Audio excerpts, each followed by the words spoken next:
What's up, everybody, and welcome back to Fireside Giants. I'm your host, Anthony Rivardo, joined by my co-host, Alex Wilson. Free agency is right around the corner. After this weekend, free agency will kick off on Monday morning.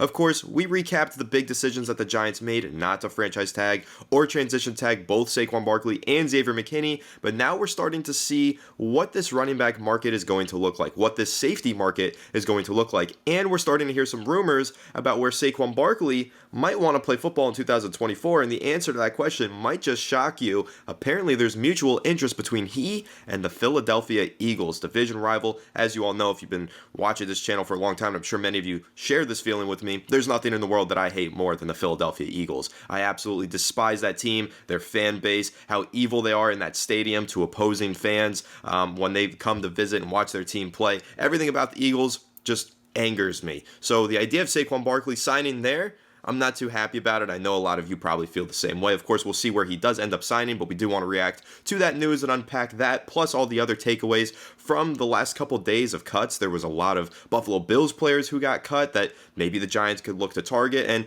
really just seeing how this market is taking shape ahead of free agency has been pretty fascinating, plus even more news about the indecisive Darren Waller. So we're going to dive into all that, but before we do so, make sure to leave a like if you enjoyed this episode, subscribe to the channel if you're new, ring the bell so you don't miss an episode, comment your thoughts down below in the comment section. If you listen to Apple or Spotify, please make sure to leave us a 5-star review, and go ahead and follow us on all of our social media channels at Fireside Giants. Without further ado, Alex, how are you doing today, my friend? And what is your reaction to Saquon Barkley and the Eagles having mutual interest? Well, Eagles have an elite running game, an elite offensive line, and it makes total sense they want to go out and get an elite running back to support that. I mean, there's a couple other guys on the market that certainly are phenomenal, and, the Eagles will probably be considering a lot of them. Look at DeAndre Swift last year, and you think to yourself, well, got a lot of value out of DeAndre Swift, who's, a good running back. He's not great, and, behind a really great offensive line. That's something that Saquon has never experienced before, right? Great offensive lines, and the New York Giants are like water and wine. They're totally different, man. And I'll tell you what, Saquon's probably salivating at the idea of playing behind that line. Even though Jason Kelce is gone, Eagles coaching, they're drafting, they're going to find a replacement that's adequate. And at the end of the day, it's just polarizing opposites when it comes to the quality of offensive line between the Giants and Eagles. And, I think Saquon honestly deserves to run behind something like that. I just wish it wasn't for the Eagles. Now, there is one silver lining here, and the fact that most teams are not willing to spend big money at running back because of the positional value and injury history, or injury probability, you would say. Yes, let the Eagles spend big at the running back position. Right, they have the Jalen Hurts contract eventually coming to the surface in a couple of years, and I think that right now, let them spend money at a position that they could probably get maximum value out of in the draft. They can go get a Trey Benson and probably get significant value, but let them spend $12 million on Saquon. The truth is that, it really wasn't Saquon Barkley, or really wasn't the running game that more so fell apart last year. It was their coaching staff that fell apart, and the injuries. Their receiver core, their defense was shredded. They could bounce back big in 2024, but there's also a probability that they don't bounce back big this upcoming season, and they have the same struggles. So they're kind of teeting the line as well, and I don't really know what their future looks like. But the Giants, in the state of the franchise that we have right now, we can't afford to be paying running backs. Saquon Barkley, love the guy. I hope we find a way to compromise and bring it back on a reasonable deal that doesn't is not an over expense. But the truth is that we didn't win football games with him. So we have to do a lot of soul searching this offseason to figure out how the hell we're going to win football games in the future. It starts in the trenches. If we can spend that $8 to $10 million on Saquon and allocate that towards getting a guard and Jermaine Illuminor, or, using that money to get Mike Onwenu, the benefits of that means better quarterback play and more value out of the running back position. So, Anthony, when you're looking at the situation at hand, obviously the positional value wasn't there for the Giants. We need so much more than just a running back. How are you feeling about that right now? Listen, positional value is always an important topic of conversation every offseason, because what these GMs need to do is decide, where do we want to allocate our salary cap? Do we want to invest more into this position or that position? Of course, as we know, the free agency market for offensive linemen is always very thin, because that's where you want to invest. That's where you'll get your money's worth. But with running backs, safeties, and I know that kind of goes counter argument to the big argument that I had the other day about Xavier Legette, but there are certain positions that are lesser valued on the salary cap. Positional value does matter. So when you're looking at Saquon Barkley, the market that he's going to have, I think that his is a little bit different. He's entering the saturated running back market for for sure, but also he's kind of entering this market in his own way because some teams might view him as a little bit more than just a running back. Saquon Barkley is a special talent. He can be a game breaker. He's a playmaker who contributes in the receiving game as well, plus what you get from him in the locker room. So whatever the value might be for a running back that rushed for 965 yards, whatever it was that Saquon did in 2023,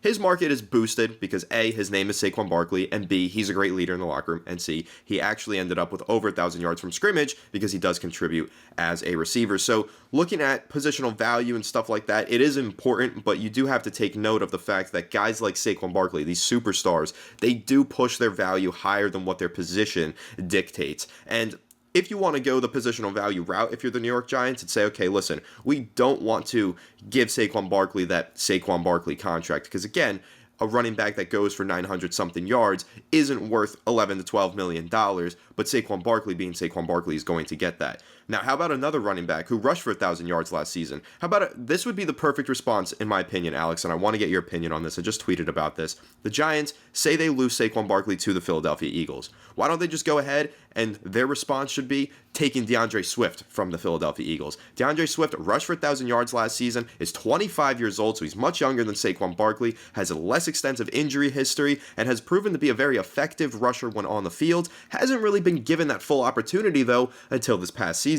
When he's with the Detroit Lions, it's like they didn't know what they want to do with him. Did they want him to be the focal point? Did they want to fully involve him in their offense? They didn't really know. And then, of course, he gets traded to the Eagles. And what do the Eagles do? Develop him into a top running back. He goes for 1,000 yards. He has a few big games. Looks like a really good rusher. I like DeAndre Swift as a potential option for the New York Giants if they lose Saquon Barkley, especially if they lose Saquon Barkley to the Eagles. If the Eagles are going to take our running back, I want to take their running back and see who does better next season. That would be a really great storyline to follow in the NFL, and I also think that DeAndre Swift at 25 years old, he's going to cost probably half of what Saquon Barkley is going to cost, and considering he was more productive last season, I think that sounds like a fair value signing for the New York Giants. Alex, what are your thoughts on DeAndre Swift being a potential replacement option?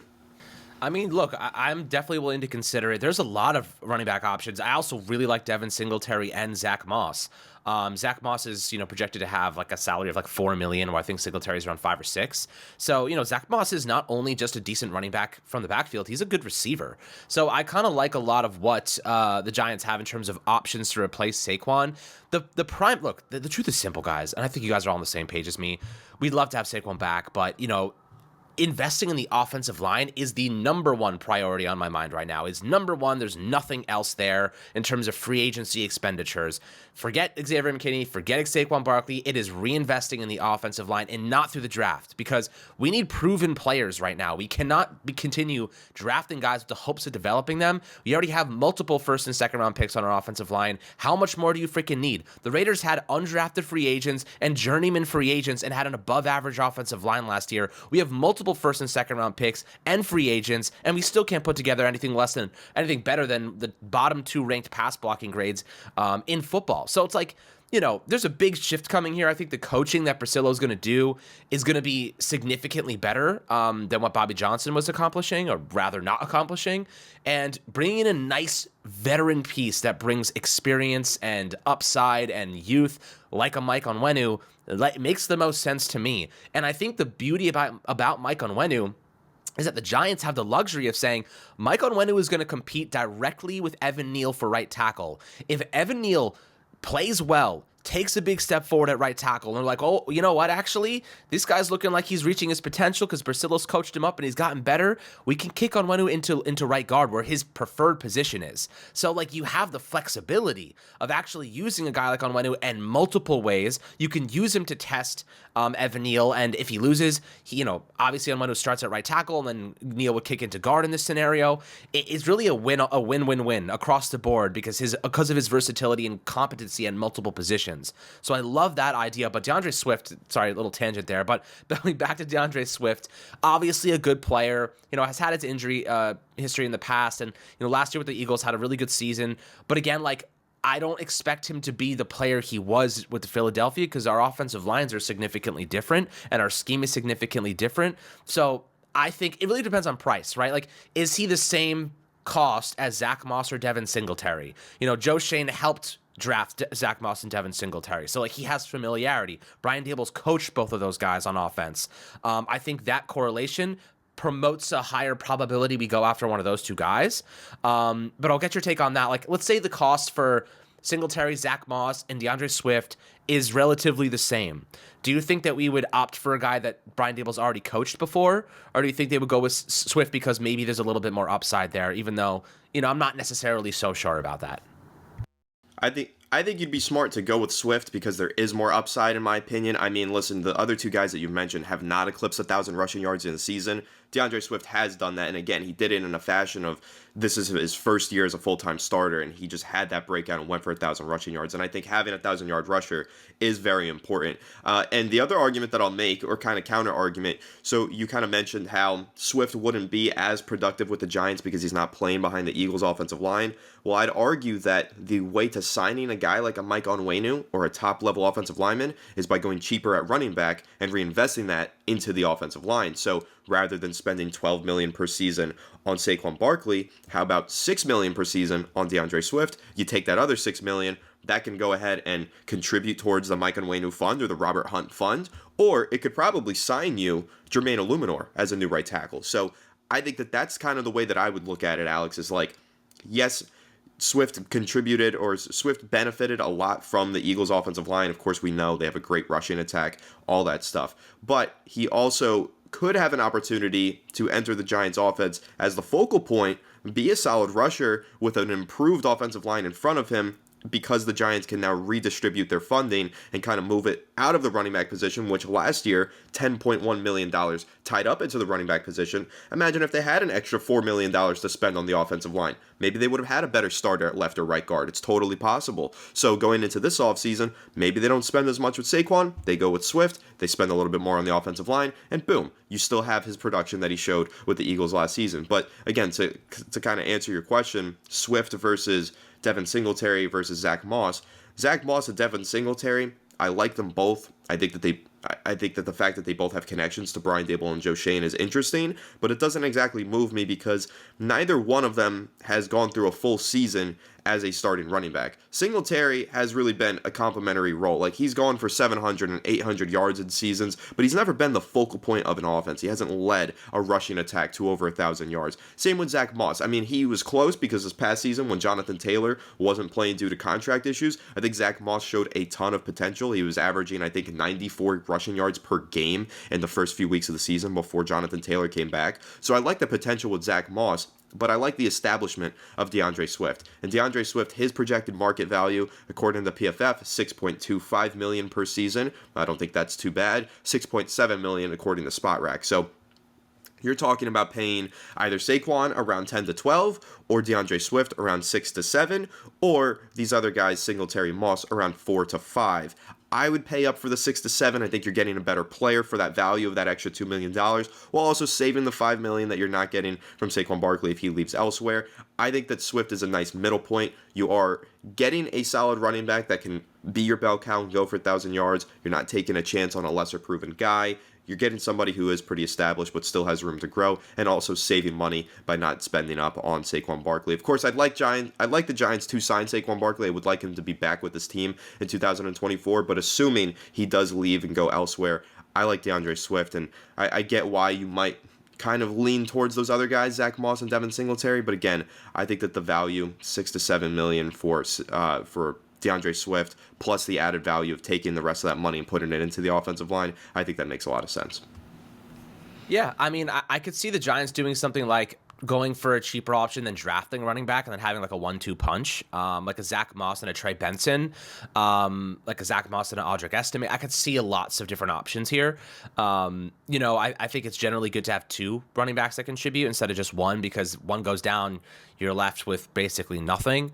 So a little bit of a cheaper option like a Zach Moss who can be that kind of supplementary back but also start, and then maybe he's not as good as DeAndre Swift but he's cheaper. There's lots of different avenues that Joe Schoen's going to have to navigate this offseason. But let's talk about one of those in Darren Waller. And Darren Waller spoke to The Athletic this week and said that he's not 100% sure if he's retiring or not. He's trying to kind of gauge whether or not he wants to be 100% committed to football. And look, I get it. He's definitely weighing the options. He has a lengthy injury history, plenty of money. He's been focused on his music too. I just don't like that scenario. You know what I mean? I just don't feel really confident or comfortable kind of letting the player decide, like, you know what, I want to play football this year. That's if you're trying to win football games in the NFL, if you're trying to put in the maximum effort, if you're trying to see, like, get everything, the maximum out of everybody, and you have your star tight end or one of your prominent offensive weapons saying, I don't even know if I want to play next year, I feel like at that point, just save the $7 million, right? Take the out, like, move on. I know they're giving Waller the benefit of the doubt in terms of, like, allowing him to go out and make that decision himself. And they're trying to, like, and I feel like Joe Shane's been, like, trying to, like, comfort everybody, like, not make the hard decisions. Like, sometimes he's like, hey, like, Leonard Williams, if you want to be traded, like, you can be traded if you want to. Or, like, McKinney, like, I'm going to let you hit free agency without transition tagging you, or, like, this and that. By the way, the safety market is flush with guys. Oh my goodness, so many guys are getting cut. We'll have to talk about that in another video. All these different options that are opening up. Like, I know Simmons just got dropped by the Denver Broncos, and he's like a multi-time Pro Bowler. So, kind of interesting there. But when it comes to Waller, at this point, I feel like the $7 million is more beneficial than a guy that if he gets hurt, how are we going to guarantee that he's going to put in the maximum effort to get back on the football field? You know what I mean? He might be like, you know what, like, my career's over. Like, I'm retiring after this season anyway. I got a hamstring injury. I'm just going to nurse it. You know what I mean? Like, is there going to be 100% effort there? And I'm not saying, like, he wouldn't do that, because I think if he commits, he's going to commit. But at this point, like, we may better use that $7 million on a player that's not injury prone. And then you also lock him into the 3-year, $51 million deal. So there's more dead money on top of it. So it's like, it's kind of a problematic scenario where I feel as though maybe it's best that both sides part ways. And, I kind of feel like that might be the best option. Anthony, what are your thoughts on Darren Waller's situation? All right, my thoughts on the Darren Waller situation, what I'll do here is I'm going to take Joe Shane and Brian Dable's words, and like a toxic ex-girlfriend, I'm going to throw it right back into their face. You always preach smart, tough, and dependable. This is not smart, tough, and dependable with Darren Waller, right? That's what they are always looking for. They want guys who are smart, tough, and dependable. Dependable means we know what we're getting. We know that you're going to be on the field, and we know that you're going to want to be on the football field. I thought that the whole idea of trading Kadarius Toney was he wasn't smart, tough, and dependable, right? He wasn't a guy that we could rely on to go out there, to have his heart in it, and always be ready to play. Unfortunately, it seems like the Giants traded away one player who wasn't dependable for another player who isn't dependable. And Darren Waller, listen, really tough 2023 season for him. He was absolutely dominant all throughout the summer at training camp and every practice. It looked like he was going to be a bona fide superstar in New York, right? But the injuries, we knew that they were a risk. We knew that they were going to be a problem. I still like the trade. I still think it was a low-risk, high-reward move, and it ended up being low-risk, middle to low reward. That's totally fine. But when you look at that trade and the results, they haven't been there. Darren Waller's been injured, and now if he retires, okay, so the Giants save some salary cap space, but I'd rather they just cut ties now than try and drag him along when it's clear that he's not dependable enough to be on the field, and he's not in it enough. His heart is not in it. If he's contemplating whether or not he wants to play football, then I don't think that the Giants should just try and, like, force him to play football, essentially. If he doesn't know if he wants to play by free agency, the Giants need to plan ahead. And that's the part of the report, Alex, that actually annoys me, and that's kind of soured me on the situation. Darren Waller contemplating retirement, that's totally fine. I understand. I know that it's obviously a big adjustment for him. His wife plays for the Las Vegas WNBA team. They had a great life out there. When he was living there, they were close. Now he had to move across the country, and that's been difficult for them. And he's also been dealing with these injuries. I understand why he might want to retire, but why are we hearing now that his decision will not be made by the start of free agency? That doesn't feel right to me. The Giants have a team to run. Like, Joe Shane has a job to do, and he can't do that job properly without knowing who is going to be on this team, who is not going to be on this team, who's retiring, who's sticking around, who's healthy, who's not. Darren Waller not giving the Giants an answer by Monday is going to mess up their plans, because they might go into free agency and think, no, we're confident that Waller's going to be back. We think he's going to be back here. We're not going to spend money at this tight end position. And then all of a sudden, 2 weeks later, he retires. Then what are you going to do if you're the Giants? Then you have to pivot, and you have to go to that second wave, or that third wave even, of tight ends available in free agency. Or maybe now you have to prioritize a tight end in the draft, where you ultimately weren't expecting to do that a few weeks ago. So it's going to put a wrench in the Giants' plans, the fact that he is going to basically go throughout the rest of this offseason as a big what if. Is he playing? Is he not playing? I don't know. And that's something that I feel is unfair to the New York Giants. The Giants should have that information. They should know by the start of free agency. But unfortunately, they will not. And I'm not crazy about that. I don't think that's really the best move there by Darren Waller. But again, I understand. I'm sympathizing with him because he's clearly got a lot going on. The toll of the injuries is weighing on him. And I don't blame him if he doesn't want to play anymore, but I do think that he should give the Giants an answer as soon as possible so that they can head into free agency with a clear-cut plan about how they're going to attack this, how they're going to upgrade their offense. And maybe it's not that deep. Maybe they're thinking of it as Daniel Bellinger is our answer. Maybe they really do believe in him as their starter. But who's behind Daniel Bellinger? You still need to add depth. And I think that it's kind of tough to allocate your funding accordingly if you don't know whether or not you're going to have that extra $7 million. I think that's another big part of this. If he were to retire tomorrow, on Friday, the Giants could go on Monday with an extra $7 million in salary cap space. There's Jermaine Illuminor. There's DeAndre Swift. There's another high-profile free agent if they want to allocate that money that way. It's totally possible. So he should give them an answer sooner rather than later. I think that's fair to the Giants. I think it's fair to him. That's just the way that it should be. If he keeps dragging his feet, then I think the Giants are going to have to make their own decision and decide, is he worth waiting on, or would we rather cut him, take that money, go right into free agency, and spend that money on somebody else who's probably going to be more productive? And personally, that's where I'm starting to lean.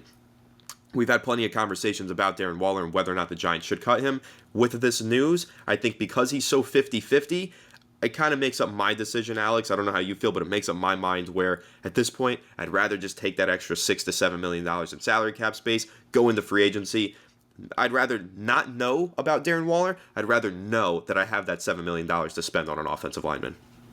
Yeah, I mean, look, in a perfect world, the Giants would say this.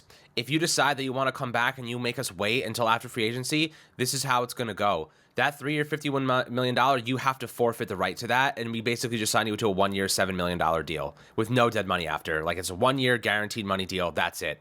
I don't know if that's possible, but if you're Waller, and Joe Schoen's giving you the ability to basically compromise their free agency plans because $7 million signs you Jermaine Illuminor, as you kind of referenced, you're hurting the team, and Joe Schoen's hurting himself by not taking proactive action right now. So one last little nugget here from the draft. A lot of talk going on about Xavier Legette from USC. Obviously a really, really good player, a guy that tore up the combine, gone through a lot of adversity in his life. I do think that right now, if you are the Giants and you don't take a receiver in the first round, Legette may be a tremendous day 2 pick, like one of those guys that has WR1 upside. So I'm interested to see how, coming from an offense that had Spencer Rattler at quarterback and with South Carolina, I really just don't know if he has even seen his potential because, South Carolina had an awful offensive line, one of the worst in college football. Legette has great athleticism, great speed, great size, came in a little bit shorter than people thought, but it hasn't really hurt his draft stock apparently. He's maybe for a second there, but he's kind of quelled those concerns at the combine and through some of the workouts at the Senior Bowl. I was pretty impressed by him, and I know you're a big fan of Legette. Is that a guy that you're targeting on day 2 if the Giants do not end up taking a receiver on day 1? Absolutely. I mean, I've talked about Xavier Legette endlessly on this show and on other shows on Twitter, everything. I'm a huge Xavier Legette fan. He is one of my favorite prospects in this upcoming draft class. If you want to go with player comparisons, I wrote an article yesterday, Alex, talking about how he compares very nicely to Philadelphia Eagles wide receiver A.J. Brown. They have a very similar size, about 6'1", 220. They both come in at around that size. They have similar speed. Xavier Legette a little bit faster, ran a 4.39. He was blazing fast at the combine. He looked good in his gauntlet drill. Just overall, I thought that Xavier Legette kind of blew up the NFL scouting combine. Went a little bit under the radar because a lot of players performed well at the combine. Xavier Worthy was, record-breaking at the combine. A.D. Mitchell was fantastic. So many players stood out that it felt like Xavier Legette kind of got swept under the rug. But don't sleep on this guy. I've talked about him a lot, guys. I love the physicality that he brings. I love the speed that he brings. He's a vertical threat. He's an underneath threat. He runs a full route tree. Yes, he did have a very long time before his breakout, but if you go through and read about him and you take a look at his story, this guy battled a lot of adversity. I'll go ahead and pull that up here about Xavier Legette. I know Brett Coleman made a long thread about it yesterday afternoon, talking about Xavier Legette and kind of what he went through that caused him to have a little bit of a late breakout. But, when you're looking at this story, I'll go ahead and read it off now. Early in Xavier's high school career, he was a wide receiver, started as a freshman. By his senior year, coaching staff felt that his athleticism helped the team more if he was at quarterback, so they moved him there, and he rushed for 1,800 yards as a quarterback. Then that obviously delayed his development as a receiver, and then tragically, in that same year, he lost both of his parents within 6 months of each other. Continued to play football, gray-shirted at South Carolina. Then his freshman season, COVID hit. So that obviously impacted his development as a receiver as well. And then his sophomore season, a coaching change, another hit towards his development. And then, of course, once he gets to his third season, obviously underdeveloped, used mainly on screens and swing passes, but has all that athleticism. And then this past season, his average depth of target continued to climb. It was 8 yards, then 9 yards, 14.2 yards in 2023. He ran a real route tree for the first time, was finally the guy after years of developing. Coaches have praised his practice habits over the years, using him as an example for incoming freshmen on how to work your way onto the field. Never gave up, never transferred, faced all the adversity in the world, and of course, still came out on top at South Carolina, and I really do think that he's going to be a star in the making in the NFL. If he goes to the right situation with the right team, right coaching, good quarterback situation, all that, Xavier Legette is just one of those players that I think has it. You know, he's got the story. He's fought through the adversity. He's a hard worker, like always in the practice facility trying to get better. He's got all the athleticism. The physical tools are super rare. And then you just look at his film and the catches that he makes, the plays that he makes, the routes that he runs, all of that stuff at all three levels. I love what Xavier Legette brings to this team, or brings to the table. And I think that if the New York Giants were to draft him, I think his skill set is exactly what they're missing. They need some physicality in this receiving core. Like, I love Darius Slayton and I love Jalen Hyatt, but those guys aren't very physical. They're not guys who are going to catch an underneath pass, bulldoze safety for an extra 5 yards. They're not going to go up there on a 50-50 ball and just haul it in and just rip it down from an opposing cornerback. Those guys don't do that, but Xavier Legette, he can do those things. And that's something that the Giants offense has been missing. So if you're talking about taking a chance on him on day 2, Alex, if that's what you're asking me, should the Giants take a chance on him? Unequivocally, absolutely, yes, they should. Xavier Legette has that potential, and maybe some don't see him as a WR1 in the NFL. Okay, maybe not, but as a WR2, you have to see that at the very least. But the potential is there, and if he goes to the right situation, develops properly, I really think that this is a kid with special potential when you look at his combination of size and speed. He took a slant, Alex, I know I've sent you this clip before. He took a slant to the house for South Carolina last year. He hit 22.5 miles per hour and just ran by everybody, like just ran by the entire defense, took it to the house 75 yards for a touchdown. When was the last time the Giants had someone who could do that? 2018 is one. Of course, Odell Beckham Jr. Since then, they haven't had a receiver with that type of ability who has that kind of athleticism and playmaking ability. Xavier Legette could be that guy. And again, if you're talking about taking him on day 2, whether you're looking at the 47th pick, maybe he falls into the 3rd round, he's there at number 70. I mean, if he's there at 70, I'll do a backflip and I'll sprint towards the podium if I'm the Giants. So love Xavier Legette and what he brings to the table. Alex, I'm glad that you brought him up in this episode and I got a chance to kind of, hype him up even further. I've been doing so for like 2 months now on this show, but he really is one of my favorite prospects in this draft class, and I would be over the moon if the Giants were to draft him. Me too. I'd absolutely love it if the Giants were able to snag a player like that if they do pass on a receiver in the 1st round. But we'll see what happens. The NFL draft coming up in a couple weeks. Lots is going to happen over the next couple of days with free agency getting underway. And the Giants, I think, are going to be aggressive on the offensive line, aggressive to try to find a veteran safety if they don't find a compromise with Xavier McKinney. We'll talk about the safeties that are now available. There's a crap ton of them, so it's going to be pretty fun to break those down. Maybe we'll do that tomorrow for you guys and take a look at some, precursors around the free agency class and where the Giants will probably dive in head first and where they're going to be a little bit more cautious at other positions. I think that right now my take on Xavier McKinney is if they don't have a compromise done.